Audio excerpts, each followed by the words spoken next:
Hello everyone, welcome back to my YouTube channel. आज के इस वीडियो में हम लोग हेनरीज लॉ से रिलेटेड क्वेश्चंस करने वाले हैं। देयर आर टोटल 7 क्वेश्चंस और ये सारे क्वेश्चंस अपने लेटेस्ट प्रीवियस ईयर क्वेश्चंस है, जिसको आप पीवाईक्यूज भी कहते हो। और सबसे इंटरेस्टिंग बात कि मैं इसमें आपके साथ एक केस स्टडी बेस्ड क्वेश्चंस भी कराने वाला हूँ हेनरीज लॉ से रिलेटेड। सो अगर प्लीज आप मेरे चैनल पे न्यू हैं तो चैनल को सब्सक्राइब कीजिएगा, वीडियो पसंद आ रहा है तो वीडियो को लाइक कीजिएगा। So let's start the discussion. देखिए पहला क्वेश्चन क्या कह रहा है क्वेश्चन में कि आपको के एच गिवन है। ओके, के एच इज 1.25 इंटू 10⁶ और यूनिट देख रहे हो आप mmHg गिवन है। और आपको यहाँ पे सोल्यूबिलिटी पूछा है, बेसिकली आपको कार्बन डाइऑक्साइड का मोल फ्रैक्शंस पूछा जा रहा है क्वेश्चंस में। Partial pressure of the gas is already given, that is 760 mmHg। तो क्या करने वाले हैं हम लोग, सबसे पहले हम हेनरीज लॉ यूज करेंगे, right. So using Henry's law, we can write mole fractions equal to partial pressure upon Henry's constant। ठीक है, और क्या करेंगे हम फाइनली यहाँ पे पार्शियल प्रेशर का वैल्यू पुट कर देंगे। This is 760, okay, and this is 1.25 into 10⁶।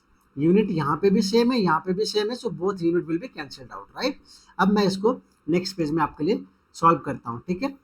760 upon 1.25 into 10⁶, तो इसको मैं यहाँ पे लेके चला जाता हूँ -6 पे। यही था अपना, देख लो 760 अपॉन 1.25, यस। सो इसका डेसिमल रिमूव करता हूँ, इसका डेसिमल रिमूव करूंगा देन 100 यहाँ पे आ जाएगा, ठीक है। 2 0 यहाँ पे, एक यहाँ पे 3 0, सो क्या हो जाएगा अपने पास, ये इट विल बी 7/6 अपॉन 125 और फाइनली 10⁻³ इंटू 10⁻⁻6। इसको सॉल्व करोगे तो क्या आएगा आपका, इसको सबसे पहले सॉल्व कर लो, ये आपका आ जाएगा 10⁻³ और इसको जब आप सॉल्व करोगे तो ये क्या आने वाला है आपका, बेसिकली ये आपका आ जाएगा 0.608, ठीक है। इसको आप आपका मोल फ्रैक्शंस या फिर जो सॉल्युबिलिटी है कार्बन डाइऑक्साइड का वो क्या हुआ, आ गया, राइट। आप इसको थोड़ा और भी अच्छे से लिख सकते हो, मैं आपको दिखाता हूँ क्या मैं लिखना चाह रहा हूँ। एक तो ये आपका आंसर हो गया 0.608 इंटू 10⁻³ आपको मालूम है कि मोल फ्रैक्शंस यूनिट लेस होता है, इसलिए कोई भी यूनिट में नहीं लिख रहा। एक तो ये आंसर है। लेकिन सपोज करो कि आपको क्या किया जा रहा है कि आपको बोल रहा है कि सॉल्युबिलिटी आपको बताना है, लेकिन आपको 10⁻⁻6 में बताना है, ओके। तो क्या हो जाएगा, गेम चेंज हो जाएगा। देखो डेसिमल को मुझे यहाँ लेके जाना, राइट। सो 608 डेसिमल को मैंने 3 डिजिट राइट शिफ्ट किया, राइट शिफ्ट करूंगा तो क्या होगा, 10⁻³ आ जाएगा इंटू 10⁻³ इसके पास ऑलरेडी है, so it would B 608 into 10⁻⁻6। This is also correct. लेकिन ये तब करना है जब आपको 10⁻⁻6 में पूछा जा रहा है, अदरवाइज आपका 0.608 इंटू 10⁻³ इज ऑल्सो करेक्ट। अब यहाँ पे थोड़ा सा वर्डिंग में लिखना है, क्या लिखना है यहाँ पे, जो अभी आपने फाइंड किया और जो पूछा गया था क्वेश्चंस में, this solubility, right, this solubility of carbon dioxide, the solubility of carbon dioxide in water is how much, is 0.608 into 10⁻⁻3, okay, this is your answer, okay। इस क्वेश्चन में ऐसा कुछ ज्यादा डाउट तो नहीं था और ये क्वेश्चन आपका 2020 में आया हुआ है सीबीएसई में 2 मार्क्स के लिए, ओके। सो नेक्स्ट क्वेश्चन पे चलते हैं। देखो नेक्स्ट क्वेश्चन, ये भी बहुत बढ़िया क्वेश्चन है, एमसीक्यू है 1 मार्क्स का, ओके। और ये 23-24 जो सीबीएसई ने एडिशनल प्रैक्टिस क्वेश्चंस रिलीज किया था, उसमें से मैंने इस क्वेश्चन को पिक किया। It is a good question. देखिए क्वेश्चन में पूछा क्या जा रहा है आपको, सबसे पहले ना आपको केएच की वैल्यू दे रखी है, देखो यहाँ पे ये केएच की वैल्यूज है और केएच किसमें है, किलो बार में है। और दूसरा क्या है, यहाँ पे गैस आपको मेंशन कर दिया कि ये हीलियम का है, ये हाइड्रोजन का है, ये नाइट्रोजन का है और ये ऑक्सीजन का है। पूछा क्या जा रहा है आपको कि आप क्या बताओ, decreasing order of solubility from left to right. यही चीज बहुत बच्चों को समझ नहीं आता कि पूछा क्या गया। और इसी वजह से गलत ऑप्शन चूज कर लेते हैं, जानते हैं सॉल्व करना फिर भी गलत चूज कर लेते हैं option. Decreasing order of solubility, इसका मतलब क्या है वो समझो आप। यहाँ पे मैं लिख देता हूँ डिक्रीजिंग, जो मुझे फाइंड करना है that is decreasing order of solubility.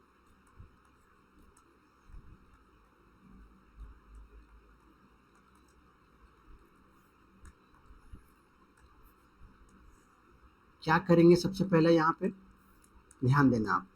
देखो टोटल 4 गैसेस हैं, 1 2 3 4 राइट। सो एक यहाँ आएगा, एक यहाँ आएगा 1 2 और ये 3 और एक यहाँ 4। मतलब एक यहाँ पे गैस का नाम लिखने वाला हूँ, यहाँ पे लिखने वाला हूँ, यहाँ लिखने वाला हूँ, यहाँ लिखने वाला हूँ, right. There are 4 gases total. Decreasing order of solubility, इसका मतलब क्या करना है, जिसका सबसे कम सॉल्युबिलिटी वो यहाँ पे आएगा, सबसे कम सॉल्युबिलिटी वाला यहाँ पे आएगा और सबसे ज्यादा सॉल्युबिलिटी वाला यहाँ पे आएगा। अगर वर्ड में लिखना चाहो तो उसको वर्ड में लिख देता हूं मैं ताकि आपको समझ में आए। यहाँ पे कौन आएगा, हायर सॉल्युबिलिटी वाला।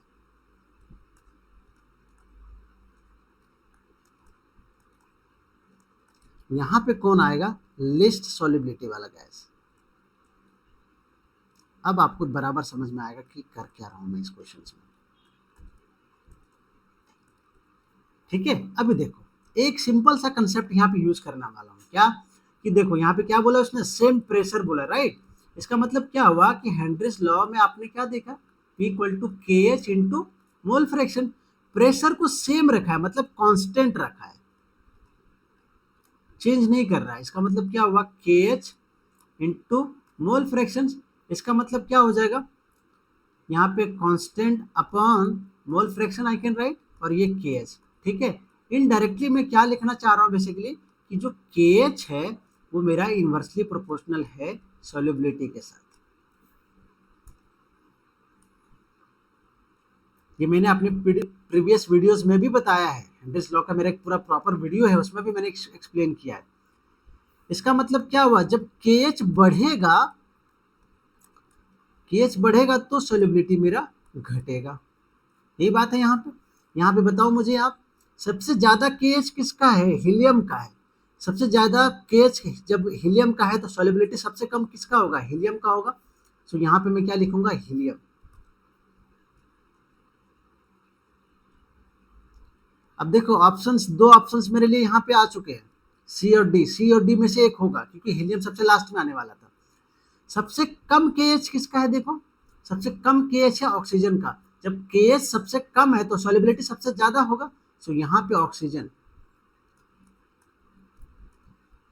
देख रहे हो कौन सा ऑप्शन होगा, देख के समझ में आ गया कि ऑप्शन डी है, राइट। फिर यहाँ पे आप हाइड्रोजन लिख लो कंपेयर करके, एच की वैल्यू, के एच की वैल्यू, और फिर यहाँ पे क्या आ जाएगा, nitrogen, nitrogen. So option D is the correct answer, option D. It's a good question. Okay, next question पे चलते हैं। देखिए नेक्स्ट, ये जो क्वेश्चन है एकदम लेटेस्ट वाला है, अभी जो फरवरी मार्च में आपका जो हुआ है बोर्ड एग्जाम, उसमें ये आया हुआ है। क्या कह रहा है क्वेश्चन, 3 मार्क्स का क्वेश्चन है, देखना बड़ा अच्छा क्वेश्चन है। क्या बोल रहा है कि हेनरीज लॉ कांस्टेंट आपको गिवन है के एच, आपको नंबर ऑफ मोल्स चाहिए, you need number of moles किसका, CO2 का। एन का मतलब नंबर ऑफ मोल्स होता है सिंबल वाइज, राइट। अभी आपको क्या दिया, when packed under this pascal, तो प्रेशर भी दे दिया 2.53 इंटू 10 की पावर 5 पास्कल। और साथ में एक चीज और दिया क्वेश्चन में, आपने नोटिस किया क्या, हाँ क्या दिया हुआ है, सोडा वाटर का वॉल्यूम दे रखा, मतलब सॉल्वेंट जो मेरा है उसका वॉल्यूम गिवन है। देखते हैं इसका कैसे अपन यूटिलाइज कर सकते हैं, ठीक है। चलो सबसे पहले वापस से हम लोग क्या करेंगे, यहाँ पे हेनरीज लॉ यूज करेंगे। सो यूजिंग हेनरीज लॉ, जब हेनरीज लॉ यूज करोगे तो वहां से आपका मोल फ्रैक्शन ऑफ CO2 आ जाएगा, फाइंड कर लो यहाँ से, P अपॉन के एच, ठीक है। वैल्यू पुट कर दो, पुट करोगे तो 2.53 इंटू 10 की पावर 5, वेरी गुड यहाँ तक। फिर 1.67 इंटू 10 की पावर 8। अभी यहाँ ध्यान देना आप, इसका डेसिमल के बाद 2 डिजिट और यहाँ डेसिमल के बाद 2 डिजिट, तो यहाँ पे भी 100, यहाँ पे भी 100, तो 100 कैंसिल, तो यहाँ पे दिक्कत नहीं है। अब मैं इसको नेक्स्ट पेज पे सॉल्व करता हूँ आपके लिए। 253 अपॉन 167,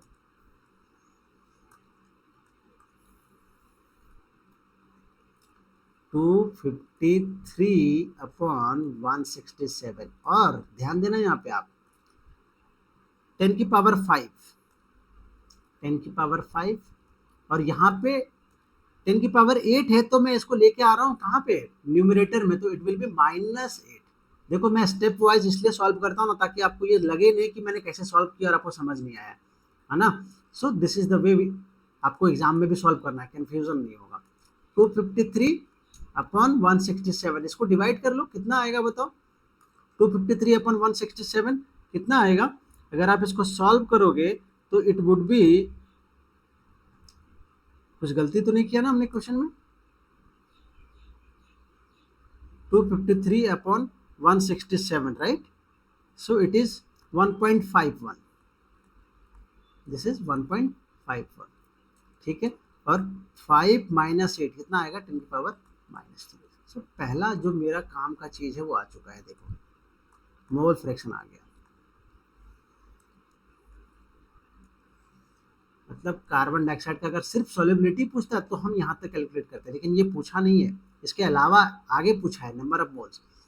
अब देखो आपको मालूम है मोल फ्रैक्शन अपन क्या लिखते हैं, number of moles of CO2 upon number of moles of CO2 plus number of moles of water, ठीक है। यहाँ पे एक छोटा सा कैलकुलेशन और करना है, देखो क्या करने वाला हूँ कैलकुलेशंस में।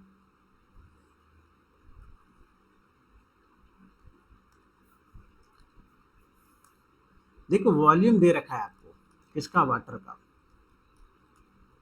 ठीक है, that is 500 ml। Soda water मतलब नॉर्मली वाटर में यहाँ पे कंसिडर कर रहा हूँ, दे रखा है आपको। डेंसिटी मालूम है, डेंसिटी आपको मालूम होना चाहिए, density of water how much it is equal to 1 gram per ml, 1 gram per ml, ठीक है। और डेंसिटी क्या होता है जी, formula mass upon volume, mass upon volume. So 1 gram per ml, volume दे रखा है 500, okay. So mass of water कितना आ गया, मास ऑफ वाटर कितना आ गया, ml कट जाएगा, कितना आएगा 500 ग्राम। एक और मेरे काम का चीज आ गया, अब मैं इसको यूज करने वाला हूँ नेक्स्ट पेज पे,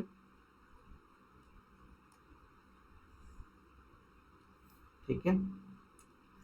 अभी देखो नंबर ऑफ मोल्स पहले फाइंड कर लेता हूँ, किसका, वाटर का। क्या होता है बताओ, given mass upon molar mass, given mass upon molar mass, value put कर दो। गिवन मास कितना, 500 ग्राम, और मोलर मास आपको मालूम है कैसे फाइंड करते हैं, H2O का मोलर मास कैसे फाइंड करोगे, 1 इंटू 2 प्लस 16, दैट इज 18 ग्राम पर मोल। जिनको नहीं मालूम है ये उनके लिए, जनरली आपको मालूम होना चाहिए ये, ठीक है। सो यहाँ पे पुट कर दो, दैट इज 18 ग्राम पर मोल। ग्राम ग्राम कैंसिल हो जाएगा, इसको सॉल्व करो, ठीक है। सॉल्व करोगे तो कितना आएगा, 27.78 मोल आएगा। सो मेरा वाटर का जो नंबर ऑफ मोल्स है वो भी आ गया। चलो जी, सो हमने यहाँ तक अभी तक 3 चीज़ें कैलकुलेट कर लिया है। अभी ध्यान देना आप, आपका जो मोल फ्रैक्शन है CO2 का, उसको मैंने क्या लिखा हुआ था, I have written NCO2 upon NCO2 plus N of H2O। अभी देखो वाटर का नंबर ऑफ मोल्स इतना ज़्यादा है कि कार्बन डाइऑक्साइड ओबियसली उसमें कम होने वाला है, क्योंकि गैस को आप डिजोल्व कर रहे हो किसमें, लिक्विड्स में, तो गैस का जो नंबर ऑफ मोल्स होगा वो कम होता है। तो हम क्या कर सकते हैं, इसको इग्नोर कर सकते हैं। सो इसको अप्रोक्सीमेटली अपन लिख सकते हैं NCO2 अपॉन NH2O। और ऐसा क्यों कह रहा हूँ, बिकॉज यहाँ पे आपको रीजन बताना है कि जो number of moles of liquid है वाटर का वो बहुत ज़्यादा होता है एज कम्पेयर टू CO2, ठीक है। आप यहाँ पे देखो इसकी वैल्यू आपको मालूम है, नेक्स्ट पेज पे मैं इसका वैल्यू पुट कर देता हूँ, ठीक है। अब मैं इसको यूज करने वाला हूँ, ठीक ना। सो मोल फ्रैक्शंस ऑफ CO2 कितना गिवन था, 1.51 इंटू 10⁻³ देखो यहाँ से 1.51 इंटू 10⁻³, ठीक है, इक्वल टू NCO2 मुझे फाइंड करना है। NH2O आया हुआ है मेरा कितना 27.78, right. So number of moles of carbon dioxide कितना आएगा, मल्टीप्लाई कर दो आप 1.51 इंटू 27.78 इंटू 10⁻³ इसको जब आप मल्टीप्लाई करोगे it would be around this, कितना आएगा, ये आएगा आपका 41.9478 इंटू 10⁻³ मोल। अभी देखो, एक तो ये भी आप आंसर लिख सकते हो, देयर इज नो प्रॉब्लम, ये भी आंसर लिख सकते हो, लेकिन अगर आप चाहो तो आप डेसिमल को इधर भी पुट करके, डेसिमल को मैं इधर लेके आ रहा हूँ, तो मैं लिखना चाह रहा हूँ 0.041947 डेसिमल मैंने कहाँ ले गया, मैं 3 डिजिट लेफ्ट की तरफ ले गया, तो कितना हो जाएगा 10⁻³ इंटू 10⁻³ ऑलरेडी यहाँ पे है, और ये mole. So finally how much it would be number of moles of CO2 कितना हो जाएगा बताओ, 0.04। देखो थर्ड डिजिट जो है ना वो 5 से ज्यादा है, सो हम राउंड ऑफ कर देंगे सेकंड डिजिट तक, so it would B 0.042 mole. So this is my answer, so this is my answer. अगर आप वर्डिंग में लिखना चाहते हो तो आप बता सकते हो यहाँ पे द नंबर ऑफ मोल्स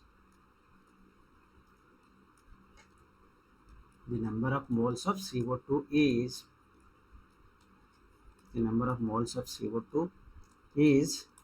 0.042 मोल। एकदम लेटेस्ट ईयर का क्वेश्चन है, इस साल 2025 का, सो आप इसको जरूर सॉल्व कीजिए, ठीक है।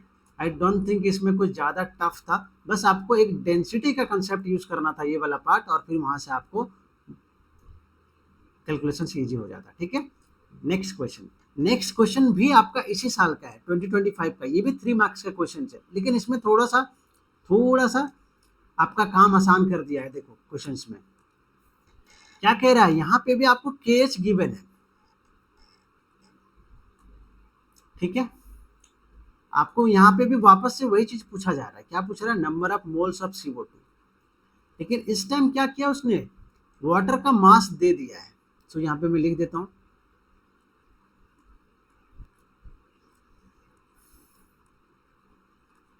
मास ऑफ वाटर, जिसको मैं स्मॉल w से रिप्रेजेंट कर रहा हूँ, that is how much, it is 540 ग्राम, ठीक है। जब नंबर ऑफ मोल्स फाइंड करूंगा ना H2O का, तब मेरे यहाँ पे इसका यूटिलाइज करना है।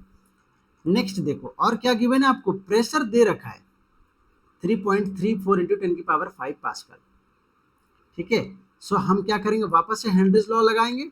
हेनरीज लॉ लगाओगे तो क्या आ जाएगा, आपका मोल फ्रैक्शन आ जाएगा।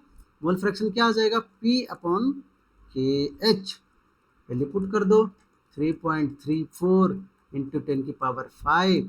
यहाँ पे ध्यान देना, यहाँ पे बहुत कैलकुलेशन इंटरेस्टिंग होने वाला है। 1.67 इंटू 10⁸। अभी देखो इसका डेसिमल रिमूव किया, इसका डेसिमल रिमूव किया, 167 से 334 कटता है क्या, कटता है, कैंसिल होता है 2 टाइम्स में, राइट। सो मेरा मोल फ्रैक्शन कितना आ गया CO2 का, 2 इंटू 10⁻³ ये यूनिट लेस होता है, आपको मालूम है। सो यहाँ तक एक वैल्यू मेरा आ चुका है, ठीक है। अभी ध्यान देना, अब क्या करने वाले हैं हम लोग, number of moles of water पहले फाइंड कर लेता हूँ। Number of moles of water, ठीक है, कितना हो जाएगा, given mass upon molar mass. Given mass कितना है 540 ग्राम, और मोलर मास अभी प्रीवियस क्वेश्चन में मैंने फाइंड किया था, दैट इज 18 ग्राम पर मोल, 18 ग्राम पर मोल। ठीक है, यहाँ तक ग्राम ग्राम कैंसिल हो जाएगा, 18 से ये कट रहा है 18 के से 3 टाइम्स में है ना, सो 30 मोल आ गया। So this is number of moles of water. यहाँ तक ठीक है जी। अब मैं क्या करने वाला हूँ, वापस से हम लोग क्या करेंगे, मोल फ्रैक्शंस का फॉर्मूला लगाएंगे। इसको भी क्या करेंगे, अप्रोक्सीमेटली वापस से वही लिखेंगे, NCO2 अपॉन NH2O, पिछले क्वेश्चन की तरह, क्योंकि यहाँ पे भी गैस को डिजोल्व किया जा रहा है किसमें, लिक्विड में, राइट। और मैं ऐसा क्यों लिख रहा हूँ ये आप बता देना वहाँ पे कि NH2O जो है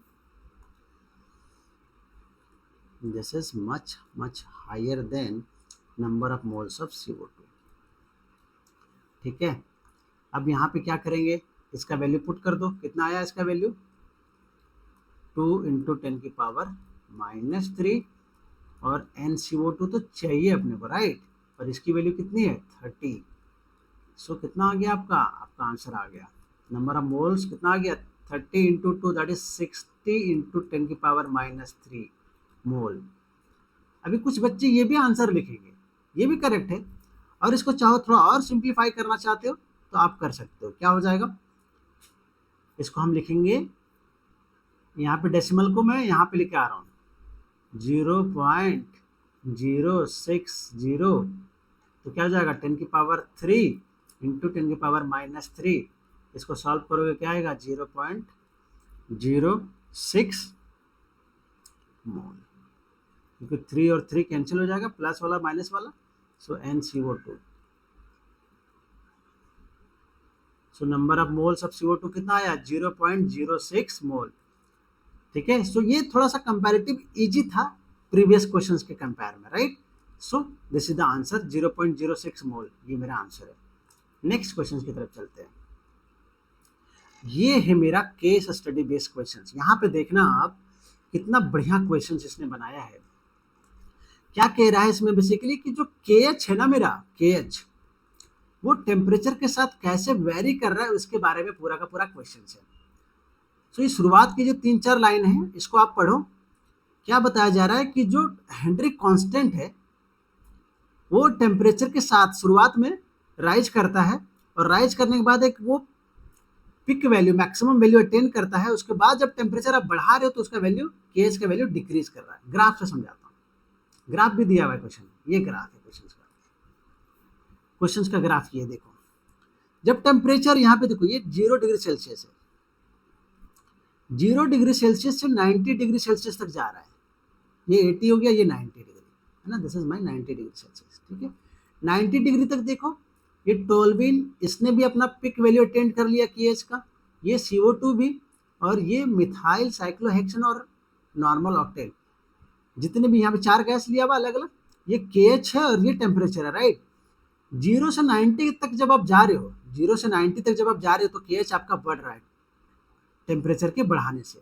लेकिन दूसरा सिनेरियो क्या हो रहा है, देखो दूसरा सिनेरियो ये हो रहा है कि जब आप 90 डिग्री सेल्सियस से फाइनल कितना है 180 डिग्री, राइट, 180 डिग्री सेल्सियस तक जा रहे हो तो क्या हो रहा है, KH आपका देखो KH इसके बाद डिक्रीज हो रहा है, योर KH इज डिक्रीजिंग, जबकि आप टेम्परेचर बढ़ा रहे हो फिर भी आपका KH डिक्रीज हो रहा है। तो ये ग्राफ से कंक्लूजन आया।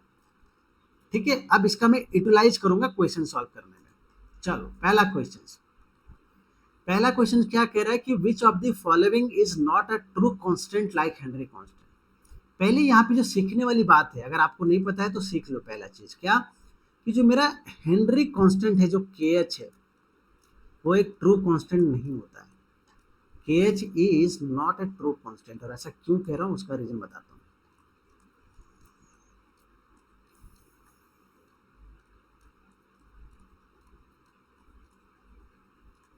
KH एक ट्रू कांस्टेंट नहीं है, और ऐसा क्यों, बिकॉज KH का वैल्यू आपको मालूम है टेम्परेचर के साथ वेरी करता है, because it varies with temperature.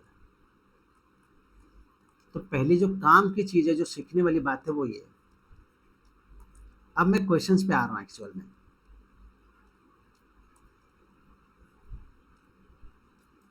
Questions क्या कह रहा है कि ठीक है हेनरी कांस्टेंट मेरा ट्रू कांस्टेंट नहीं है, दैट इज करेक्ट, इसके अलावा ये जो 4 ऑप्शन मैंने दिए हुए हैं, इसमें से बताओ कौन सा ट्रू कांस्टेंट नहीं है। देखते हैं। स्पीड ऑफ लाइट क्या ट्रू कांस्टेंट है? स्पीड ऑफ लाइट हमेशा 3 इंटू 10⁸ मीटर पर सेकेंड होता है, उसको टेम्परेचर से लेना देना नहीं है। सो ये ट्रू कांस्टेंट नहीं है क्योंकि इसका वैल्यू फिक्स है। Planck's constant 6.62 into 10⁻34 joule second जो भी है, राइट, इसका भी वैल्यू फिक्स है, इसको टेम्परेचर से लेना देना नहीं है। रेट कांस्टेंट के बारे में आते हैं। गैस कांस्टेंट का वैल्यू कितना होता है? 8.314, ये भी फिक्स है। 1, 2 और 4 का तो वैल्यू फिक्स है, टेम्परेचर से कोई मतलब नहीं है। रेट कांस्टेंट जो है, रेट कांस्टेंट टेम्परेचर के साथ वेरी करता है। So option 3, option third, okay, option third is correct answer. आपका जो रेट कांस्टेंट के है ना, वो भी टेम्परेचर के साथ वेरी करता है, इसकी वजह से उसको ट्रू कांस्टेंट नहीं कहा जा रहा है। ओके, क्वेश्चन नंबर सेकंड जो क्वेश्चन है बी में 2 क्वेश्चन है, ठीक है, इंटरनल चॉइस था तो उसमें 2 क्वेश्चन दे रखा है। पहला उसका पार्ट क्या कह रहा है कि जो नॉर्मल ऑक्टेन है, यहाँ पे देखो ग्राफ में नॉर्मल ऑक्टेन ये वाला है, ठीक है, यहाँ पे नॉर्मल ऑक्टेन्स को मैं हाईलाइट करता हूँ, दिस वन, ठीक है, नॉर्मल ऑक्टेन का ग्राफ ये है। उसी से रिलेटेड क्वेश्चन है कि नॉर्मल ऑक्टेन का जो सॉल्युबिलिटी है वो टेम्परेचर के साथ कैसे वेरी कर रहा है, प्रोवाइडेड कि आपने प्रेशर को कांस्टेंट रखा है। प्रेशर कांस्टेंट रखा तो टेम्परेचर के साथ इसकी सॉल्युबिलिटी कैसे बढ़ रही है, घट रही है। देखो सॉल्युबिलिटी डायरेक्टली ग्राफ में गिवन नहीं है, ग्राफ में क्या दिया हुआ है, केएच दिया हुआ है और टेम्परेचर दिया हुआ है। तो केएच का अगर मुझे रिलेशन पता है टेम्परेचर के साथ तो मैं सॉल्युबिलिटी बता सकता हूँ। देखो आपको मालूम है कांस्टेंट प्रेशर पे क्या होता है, एट कांस्टेंट प्रेशर, यहाँ पे लिख लो, एट कांस्टेंट पी पे जो आपका केएच होता है और सॉल्युबिलिटी होता है वो इनवर्सली प्रोपोर्शनल होता है। केएच अगर बढ़ेगा तो सॉल्युबिलिटी घटेगा, right, if KH increases solubility decreases.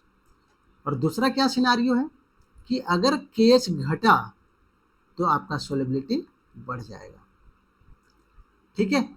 देखो जो लोअर टेम्परेचर रेंज है 0 से 90 डिग्री सेल्सियस, लोअर यहाँ पे मैं इसलिए कह रहा हूँ ना क्योंकि एक टर्म तो यूज करना था 0 to 90 के लिए।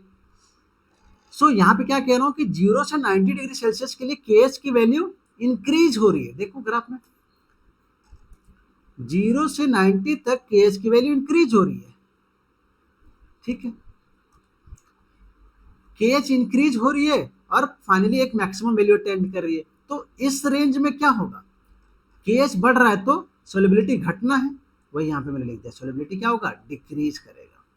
लेकिन दूसरा केस क्या है, जब आप टेम्परेचर 90 to 180 रख रहे हो, जब टेम्परेचर 90 यहाँ से 90 से 180 के बीच में आ रहा है ना, from here to here, KH क्या कर रहा है, डिक्रीज कर रहा है। जब केएच डिक्रीज करेगा तो सॉल्युबिलिटी बढ़ेगा, केएच डिक्रीज कर रहा है तो सॉल्युबिलिटी बढ़ेगा।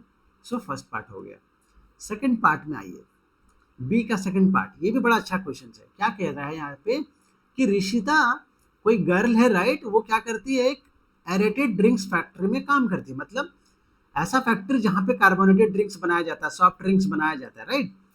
अब वो क्या करती है कि ड्रिंक में फीज को बढ़ाने के लिए, इंक्रीज करने के लिए वो ऐसा बोलती हैं कि अभी जो हम लोग बोतल का जो कैप हम लोग जो सील कर रहे हैं ना, वो हम 20 डिग्री पे नहीं करेंगे, अब उसको हम 40 डिग्री पे करेंगे, है ना, एट 40 डिग्री इंस्टेड ऑफ 20। अब 40 डिग्री सेल्सियस पे हम बोतल का कैप को सीलिंग करेंगे, ऐसा उनका कहना है, किनका, ऋषिता का। अब ये पूछा है क्वेश्चंस में कि क्या आप उनके प्रपोजल को सपोर्ट करते हो, क्या ऋषिता ने सही एडवाइस दिया, क्या सही प्रपोजल दिया, और अगर दिया सही प्रपोजल तो क्यों, और प्रपोजल सही नहीं है तो क्यों नहीं है। देखो फीस का मतलब क्या होता है, आप कोई भी सॉफ्ट ड्रिंक्स का कैप अगर ओपन करोगे तो देखना उसमें एक सी का साउंड आता है, और फिर जब आप कैप ओपन कर देते हो तो उसमें बबल फॉर्म होता है, तो यही बेसिकली फीस है, राइट। देखो क्या होगा, केएच 40 डिग्री पे क्या होगा और केएच 20 डिग्री पे क्या होगा, ध्यान दो यहाँ पे ग्राफ में यहाँ CO2 को देखो, CO2 का कंसेप्ट है यहाँ पे, 40 ये है, 20 ये है।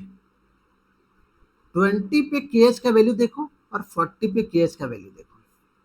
ऑब्वियसली 40 पे KH का वैल्यू ज्यादा है, 20 पे कम है। वही चीज मैं यहाँ पे लिख रहा हूँ कि जो KH की वैल्यू है कार्बन डाइऑक्साइड की वो 40 पे ज्यादा है, 20 पे कम है। तो जब KH ज्यादा है 40 पे तो क्या होगा, 40 पे सॉल्युबिलिटी कम हो जाएगा। सॉल्युबिलिटी जो है 40 पे कम हो जाएगा, और किसके कंपेयर में, 20 डिग्री के कंपेयर में। आपने टेम्परेचर 40 कर दिया 20 से, तो जैसे ही आपने टेम्परेचर 40 किया ना, सोलिबिलिटी कम हो गया। कार्बन डाइऑक्साइड का सोलिबिलिटी कम हो गया, मतलब कार्बन डाइऑक्साइड ड्रिंक में कम सोल्यूबल है। और जब कार्बन डाइऑक्साइड ड्रिंक में सोल्यूबल ही नहीं रहेगा तो फिश साउंड आएगा क्या, आएगा बट बहुत कम आएगा, राइट। वही यहाँ पे मैं लिख रहा हूँ कि carbon dioxide is less soluble in water at 40 degree Celsius. इसकी वजह से क्या होगा, लेस फीस होगा ड्रिंक में। इसलिए जो मैडम का प्रपोजल है वो सही नहीं है। तो आप क्या लिखोगे, the proposal is not good, the proposal given by Rishita is not good, is not good. And क्यों गुड नहीं है, क्योंकि फिज बढ़ने की जगह पे घट रहा है। फिज जो 40 डिग्री सेल्सियस पे है वो क्या हुआ, घट गया, हमको बढ़ाना था, right. So next question, next question में क्या कह रहा है कि आप सोल्युबिलिटी का रेशियो फाइंड करो, और किसका, टोल्यूइन का। देखो यहाँ पे गैस दिया हुआ, ये इसको मैं इरेज करता हूँ, जो काम का है उसका रखते हैं यहाँ पे, इस वाले का, दिस वन, इस वाले गैस का यहाँ पे केएच दिया हुआ है टेम्परेचर के साथ। सोल्युबिलिटी का रेशियो पूछ रहा है, तो सोल्युबिलिटी बताओगे कैसे, डायरेक्टली सोल्युबिलिटी आप नहीं बता सकते, राइट, क्योंकि सोल्युबिलिटी दिया ही नहीं, आपको केएच दिया हुआ है, तो हम केएच का हेल्प लेंगे। सोल्युबिलिटी के लिए हम केएच का हेल्प लेंगे। तो केएच 60 और केएच 20, देखते हैं कितना कितना है, क्योंकि केएच और एक्स, देखो केएच और सोल्युबिलिटी इनवर्सली प्रोपोर्शनल है, राइट। सो जो 60 का केएच है यहाँ पे होगा, सोल्युबिलिटी 60 का यहाँ पे रहेगा, केएच 20 का यहाँ पे होगा, तो सोल्युबिलिटी 20 का यहाँ पे होगा, राइट। अब हम क्या करेंगे, वैल्यू डायरेक्टली पुट करने की कोशिश करेंगे। KH at 60 is how much and 20 is how much. 60 पे देखो ये दिया हुआ है, हाईलाइट किया है, 60 पे इसका केएच कितना है, 100, और 20 पे कितना है, 50। वैल्यू पुट कर दो, 100 मेगा पास्कल और 20 पे 50 मेगा पास्कल। ठीक है, अब हम सोल्युबिलिटी कैलकुलेट कर पा रहे हैं at 20 degree Celsius and at 60 degree Celsius. ठीक है, कैंसिल करो, कितना आ जाएगा रेशियो, रेशियो आपका कितना आ जाएगा बताओ, 2 आएगा, राइट। सीधे रेशियो इज 2। कितना अच्छा क्वेश्चन है, मतलब ग्राफ से आपको केएस निकालना था और फिर वहां से आप सोल्युबिलिटी का रेशियो निकाल रहे हो। कैंसिल हो जाएगा, 50 से ये 2 आएगा, so ratio is how much, 2, so 2 is the answer. यहाँ तक क्लियर। एक लास्ट क्वेश्चन एमसीक्यू है, इसी से रिलेटेड एमसीक्यू क्वेश्चन दिया हुआ है। अब गैस टॉल्विन वहां पे था, उसने यहाँ पे टॉल्विन की जगह पे नॉर्मल ऑक्टेन कर दिया, ध्यान देना, नॉर्मल ऑक्टेन कर दिया, और नॉर्मल ऑक्टेन का रेशियो पूछ रहा है सोल्युबिलिटी का, 20-60 अभी भी है, देखना, ये नॉर्मल ऑक्टेन कर दिया, इसका 60 डिग्री और 20 डिग्री पे रेशियो ऑफ सोल्युबिलिटी चाहिए, तो मैं वापस से केएस का हेल्प लूंगा। देखो केएस 20 पे कम है, केएस 60 पे ज्यादा है ना। सो यहाँ पे इसका यूटिलाइज करेंगे, हमको रेशियो चाहिए, तो मैं क्या करने वाला हूँ, जो इंपॉर्टेंट बात है वो बता देता हूँ आपको। यहाँ पे KH at 60 higher as compare to KH at 20। अभी केस एक्स के साथ सोल्युबिलिटी के साथ रिलेटेड है, इसका मतलब क्या होगा, इनवर्सली प्रोपोर्शनल होता है, सो सोल्युबिलिटी 60 पे घट जाएगा जी, 60 डिग्री सेल्सियस पे सोल्युबिलिटी कम हो गया, किसके रिस्पेक्ट में, किसके कंपेयर में, 20 डिग्री के कंपेयर में। इसका मतलब क्या हुआ, देखो अब यहाँ पे मैं सिंपल मैथमेटिक्स लगाने वाला हूँ, ध्यान देना। 20 पे ज्यादा है मतलब बिगर वैल्यू, 20 पे ज्यादा मतलब बड़ा वैल्यू आ रहा है, 60 पे छोटा है तो मतलब स्मॉलर वैल्यू, स्मॉलर वैल्यू, समझाने के लिए लिख रहा हूँ, ठीक है। अब कोई भी बड़ी वैल्यू ले लो, मान लो 3 ले लेते हैं, और छोटी वैल्यू ले लो सपोज 2 ले लेते हैं। न्यूमरेटर बड़ा वाला है, बड़ा वैल्यू है, और डिनोमिनेटर छोटा वैल्यू है। देखो यहाँ पे भी मैंने 3 और 2 लिया, वैसे ही डिवाइड करो क्या आएगा, 1.5 आएगा। इसका मतलब जब भी 1.5, इसका मतलब क्या हुआ, 1.5 इज ग्रेटर देन 1। जब ऐसा होगा, मैथ्स में हमेशा ऐसा ध्यान देना आप, कि जब आपका न्यूमरेटर बड़ा वैल्यू है और डिनोमिनेटर छोटा वैल्यू है तो आपका आंसर हमेशा ग्रेटर देन 1 आएगा। सिर्फ यही एग्जांपल नहीं है, दूसरा एग्जांपल भी ले लो। लेट अस सपोज करो न्यूमरेटर को आपने 10 ले लिया और डिनोमिनेटर को आपने क्या कर लिया, 3 ले लिया। देखो क्या आएगा answer, 3.33। It is also greater than 1, right. So क्या समझ में आया आपको यहाँ से, यहाँ पे ये समझ में आया कि जब भी मेरा न्यूमरेटर बड़ा होगा और डिनोमिनेटर छोटा होगा तो रेशियो क्या आएगा, ग्रेटर देन 1 आएगा। इसका मतलब ये सॉल्युबिलिटी का जो रेशियो है वो क्या होगा, ग्रेटर देन 1, ऑप्शन 1 होगा, ऑप्शन 1 होगा, ठीक है। यहां तक ये आपके 4 क्वेश्चन थे, इसी से case study based related question, okay. इससे 4 क्वेश्चन दे रखा था। एक क्वेश्चन जो एक्स्ट्रा मैंने जो डी लिया ना, वो एक्चुअली विजुअली इम्पेयर्ड स्टूडेंट्स के लिए था, वो नॉर्मल स्टूडेंट्स के लिए नहीं था, लेकिन वो क्वेश्चन बढ़िया था, इसके लिए मैंने आपके लिए भी इंक्लूड किया। अभी देखो क्वेश्चंस मैंने पूरा एक्सप्लेन कर दिया। अगर आपको फिर भी कोई डाउट है तो आप मुझे कमेंट में बताओ, मैं आपके कमेंट्स को इंडिविजुअली रीड करता हूँ और रिप्लाई भी करता हूँ। और ये क्वेश्चंस मैंने क्विज में भी पूछा हुआ है अपने चैनल्स पे, कम्युनिटी पोस्ट में एज ए क्विज मैंने पूछा हुआ है। सो अगर किन्हीं बच्चों को वहाँ पे डाउट है, नहीं समझ में आया, क्योंकि बहुत सारे बच्चे वहाँ पे गलत आंसर दिए, तो आप इसका वीडियो सॉल्यूशन यहाँ पे देखो। वीडियो पसंद आए तो प्लीज़ वीडियो को लाइक कीजिएगा, अपने दोस्तों के साथ शेयर कीजिएगा। Thank you so much, have a good day, मिलते हैं अगली वीडियो में।